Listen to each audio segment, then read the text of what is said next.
Saya diminta untuk seminar keluarga Katolik di kota Salatiga.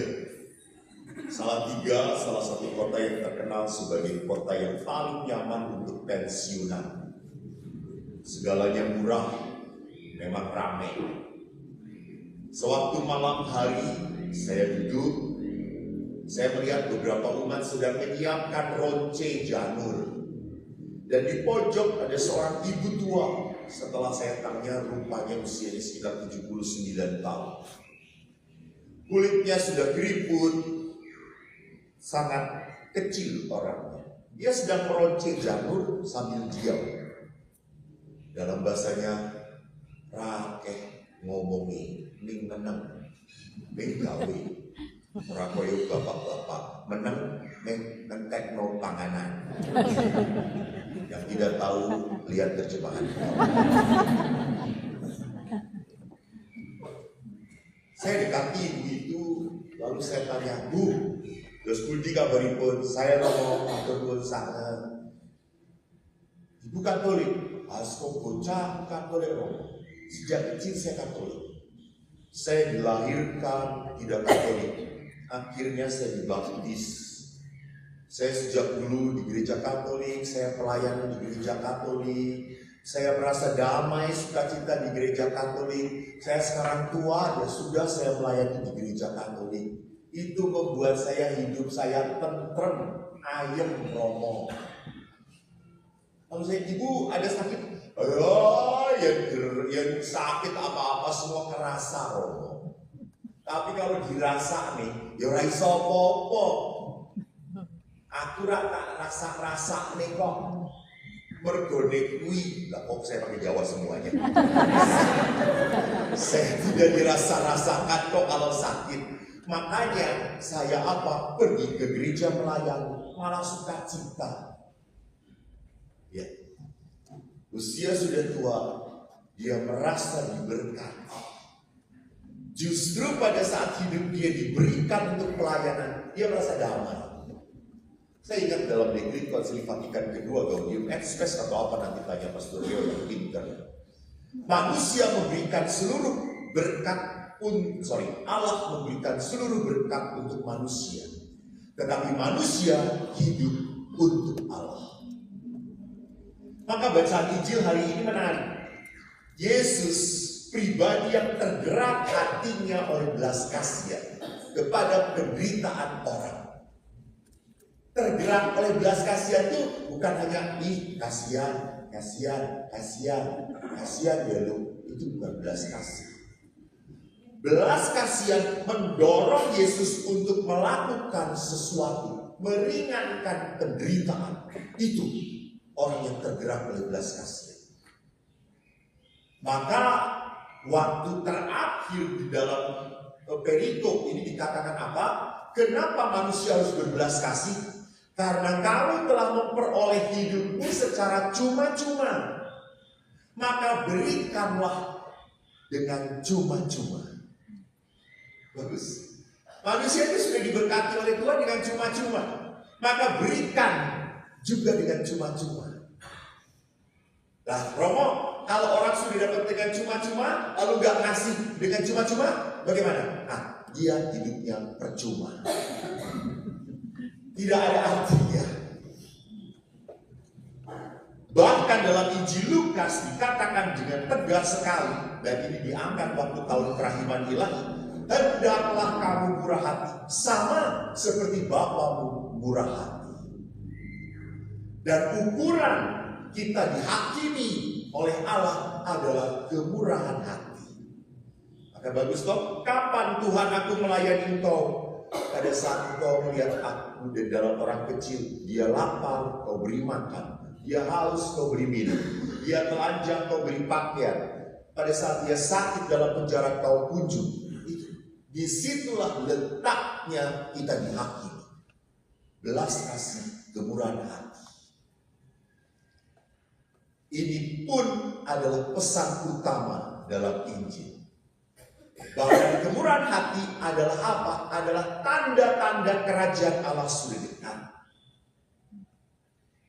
Dan kemurahan hati tidak hanya menjadi perintah Yesus, tidak hanya ajaran Yesus, tetapi tindakan Yesus menunjukkan kemurahan hati. Lalu pertanyaannya, mengapa kita seringkali menjadi pribadi yang sulit murah hati? Bisa terjadi kita adalah pribadi yang terlalu hidup dipenuhi dengan ketakutan, kegelisahan. Bahkan banyak orang selalu sharingnya itu merasa saya ini manusia yang teraniaya. Saya ini manusia yang paling menderita. Saya ini Romo, orang yang paling susah, sudah lahir miskin, hidup miskin, mati juga miskin. Nanti masuk surga, ya belum tentu orang miskin kok yang masuk neraka, kata saya. Nah, hidup kok merasa teraniaya. Orang yang terasa teraniaya tidak punya modal untuk diutus oleh Tuhan. Ingat, rasul pun dipilih, tadi dikatakan, lalu apa? Diberi kuasa, diberi anugerah. Kuasa dan anugerah itu adalah modal. Maka kalau orang tidak pernah punya modal bahwa dia dicintai oleh Tuhan, jangan pernah dia merasa bisa mencintai. Pertanyaannya, kenapa sekali lagi orang itu merasa selalu teraniaya, tidak merasa terberkati? Coba kalau kita renungkan dalam doa-doa pribadi kita. Bapak Ibu kan rajin berdoa, kan kelihatan dari wajahnya. Tetapi kalau direnungkan dalam doa-doa Anda, kalau saya salah, katakan salah. Kalau saya benar, jangan ngomong, malu. Biasanya dalam doa pribadi kita ada doa syukurnya sedikit, permohonannya banyak. Jangan ngomong gini-gini, malu-malu. Betul atau tidak? Nah, beberapa katakan betul. Ya. Syukurnya ada, tapi permohonannya, banyak banget. Ini ciri khas orang yang tidak pernah puas. Jangan-jangan saya adalah orang yang rakus oleh berkat Tuhan. Minta. Kita tidak pernah bisa berkata cukup. Orang yang rakus diberi apapun tidak pernah puas. Orang yang rakus dikasih apapun tidak pernah bisa bersyukur. Satu hari, maafkan ini pengalaman pribadi saya. Saya itu kan pagi-pagi kebetulan saya tidak ada acara, saya naik sepeda ke atas. Lah, dilalah. Kebetulan ketemu pegawai Pratista mau masuk kantor, mau masuk kerja. Anda lihat, saya lihat wajahnya. Baik, kok penuh penderitaan. Saya berpikir jangan-jangan kerja di Pratista ini penderitaannya. Saya sedih sekali. Dia masuk pekerjaan, saya, halo, ya pastor, pagi pastor. Sore ya, kebetulan saya ke sekretariat, lah jebule ketemu neh. Dilalah ketemu neh, kebetulan ketemu lagi. Kan biasa kalau datang langsung ngecap jari, pulang ngecap jari. Ya selesai ngecap jari. Kasihan banget ya saya. Mengapa? Apakah bekerja di Pratista ini menderita? Jangan-jangan orang itu tak pernah berpikir banyak orang yang sangat sulit mencari pekerjaan. Banyak orang yang sulit untuk mendapatkan rezeki. Dia sudah bisa bekerja, dia sudah dapat rezeki, dia dapat berkat dari Tuhan. Apa ini tidak berkat dari Tuhan? Cuma segitu Romo. Itu ciri khas orang rakus. Cuma segitu. Berkat Allah bukan untuk bisa memuaskan kita. Berkat Allah untuk bisa membuat kita menjadi berkat bagi sesama. Jangan pernah dibandingkan berkatmu dengan berkat orang lain. Pada saat Anda membandingkan, Anda akan selalu merasa kurang. Dan sekali lagi, rasa syukur tak akan pernah ada dalam batin. Kalau orang tidak bisa bersyukur, gak akan mungkin dia bisa berbelas kasih pada sesamanya.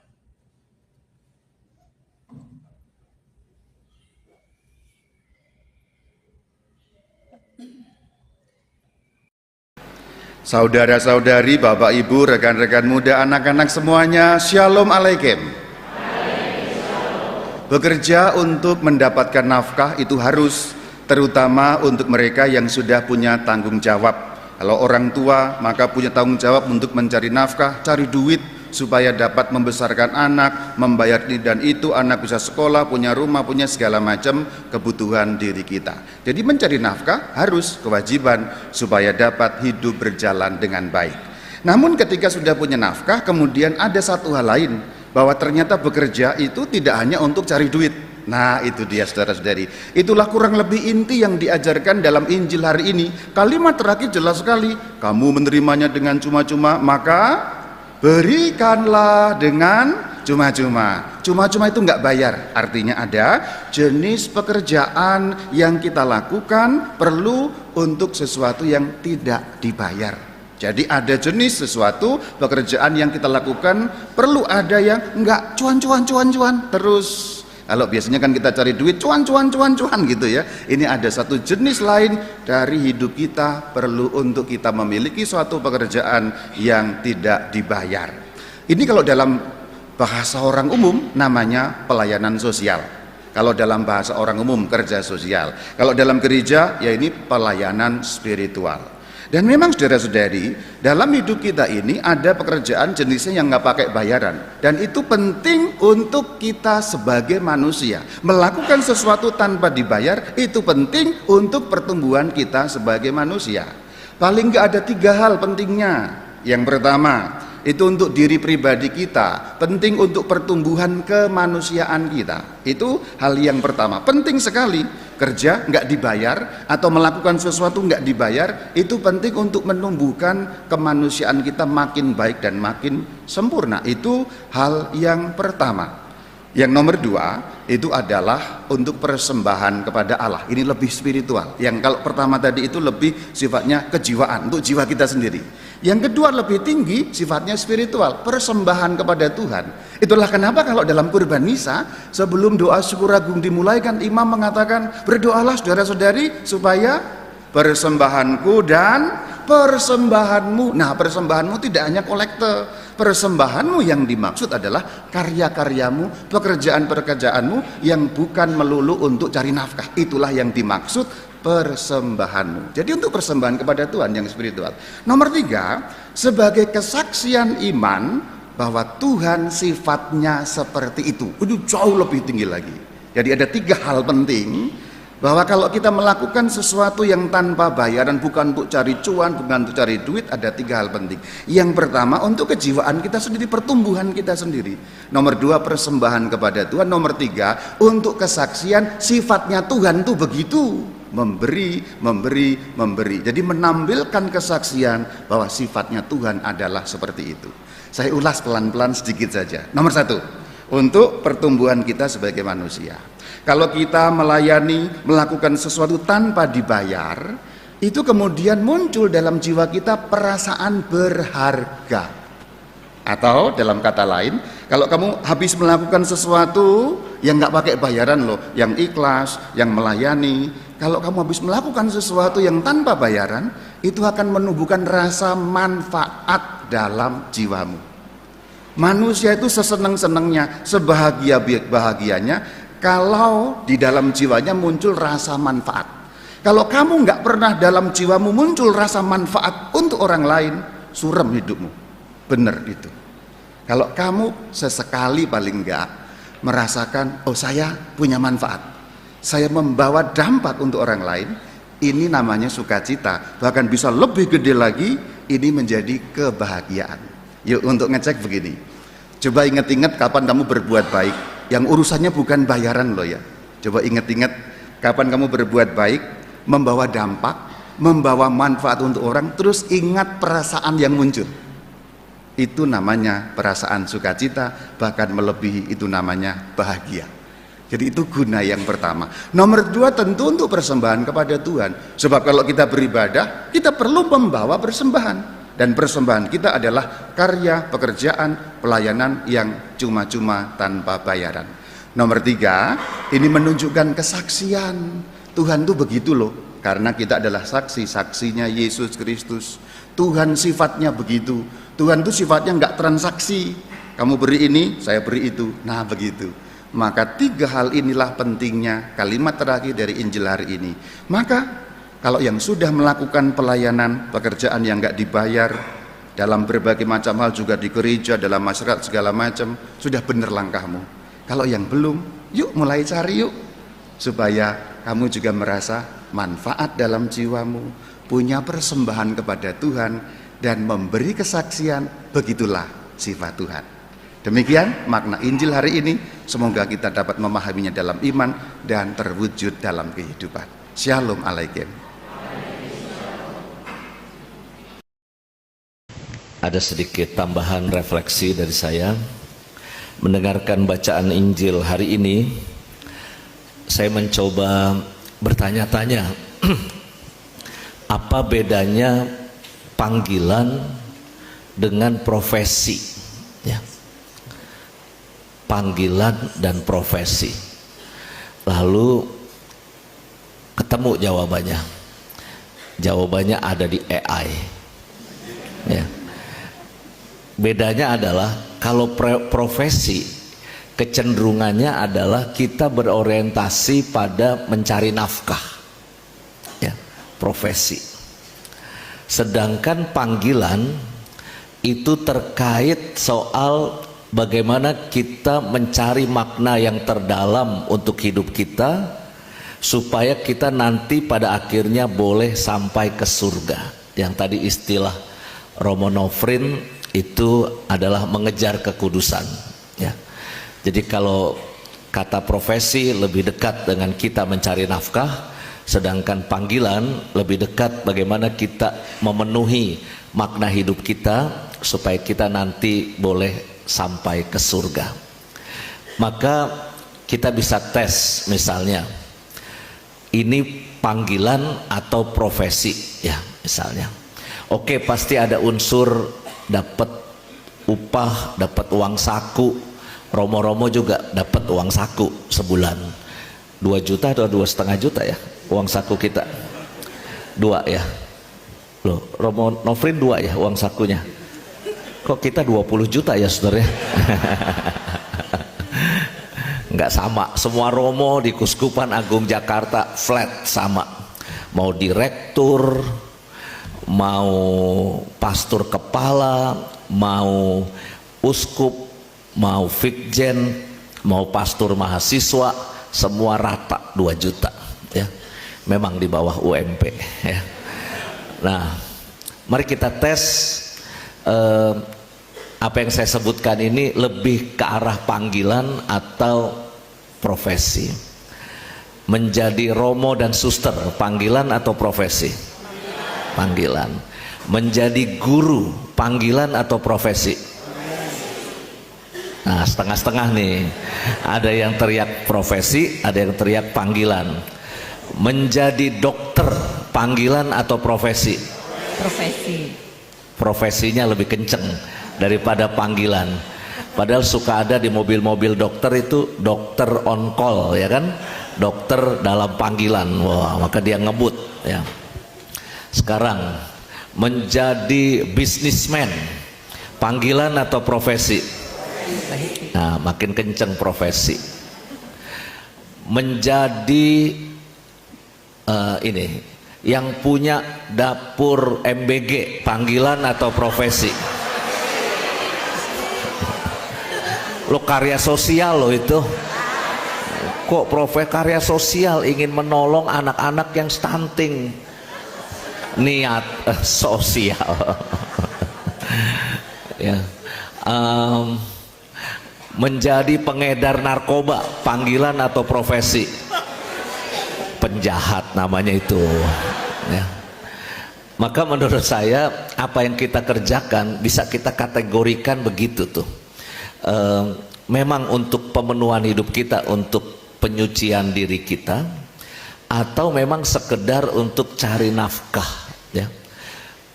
Menjadi bisnismen, oke, mencari nafkah.